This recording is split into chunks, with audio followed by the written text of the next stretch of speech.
Alright, well, hello and welcome to the WaltInPA YouTube channel. I am Walt, and we are riding around in Berks County right now. I think we're in Berks County anyway. Been kind of bouncing back and forth from county to county today. I started off in Montgomery, and then I was in Chester. Then I think I was back in Montgomery for a short period of time, and now I'm pretty sure that I'm in Berks County. So right now I'm taking a ride up Route 345 through French Creek State Park, and I'm pretty sure I have some video from the very first time I rode this bike down here that maybe I'll share with you. I was very tempted to post the video, but I didn't want to do the whole clickbait thing of titling it "The Time I Almost Got Ran Over at French Creek State Park." So maybe since it's been a couple of months, maybe now I'll share it with you. Unfortunately, I don't have anywhere to put my stuff, so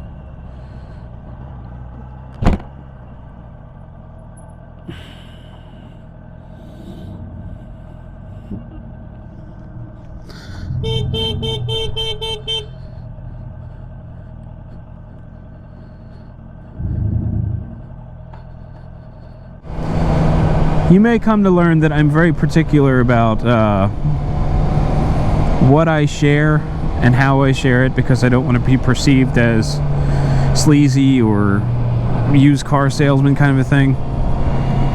But at any rate, Route 345 runs through, I guess it runs from down in Coatesville down up through French Creek State Park, and then into Gilbertsville, where it kind of dies off. So I don't get down here very often. It's not far from home, but it's not close either. And I really should get down here more often because it's a nice ride. You know, the road's got some bends. It's nice scenery. There's also some interesting historic places down through here. There's French Creek State Park itself, which has a number of trails. And I think it even has some historical buildings in the park itself. Now, separate from the park is Hopewell Furnace, which is pretty much right down the road. And it is its own little historic place, which is pretty cool. I'm pretty sure I passed that already, otherwise I'd dip in and tell you a little story about that. I mean, I guess I could tell you the story without actually showing you the historical site. So years ago, I was pretty into photography, and there was a number of places that I used to like to visit.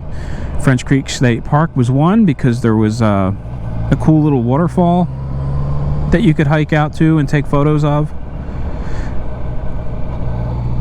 Hopewell Furnace was a cool place with a lot of old buildings to photograph.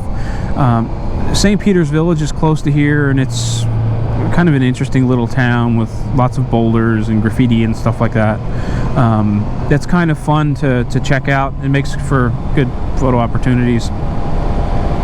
But anyway, there's just these couple of places I like to go. And then there was also Wilkenweir, which I think is an arboretum, which is now locked. I think they don't charge an admission, but it's gated now, whereas before it didn't used to be. So I would go there at night and take pictures. It was just pretty cool. Or in the evening, I should say, and take pictures. So anyway, one day I go down to Hopewell Furnace, get out of the car, take my gear, walking around the property, taking photos, having a grand old time. And I guess I was there a little bit longer than I should have been.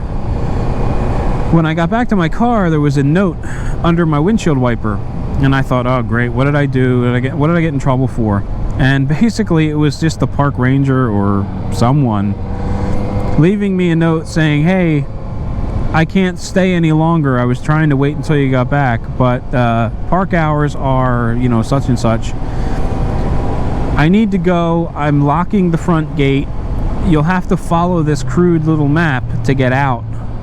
You know, taking this dirt road to get to this other access road to get out.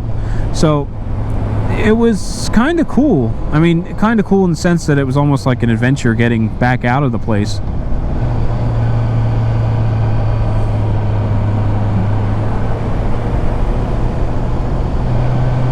So not much of a story other than I got locked inside of a historical site one time.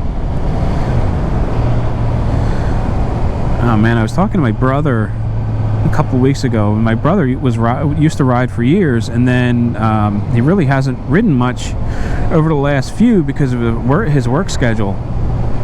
And he had a Yamaha R6, and he sold it, and he got, I want to say a Yamaha V-Star, V-Max, V something, and totally opposite direction. He goes from sport bike to cruiser. Actually said he liked it quite a bit. It was very comfortable to ride. And then, you know, life got busy, work, and he hasn't ridden much. But he did make a comment about how he's thinking about getting rid of it for two reasons. One, he doesn't ride it enough to justify having it. And two, even if he did ride it, he lives right up near here, so he rides through French Creek on occasion, or used to ride through French Creek on occasion. And he's talking about how, you know, getting through some of these bends, he would grind the floorboards into the road, and said it was kind of fun for long straight rides, but not so fun for some of the roads that he liked to ride, such as this one here.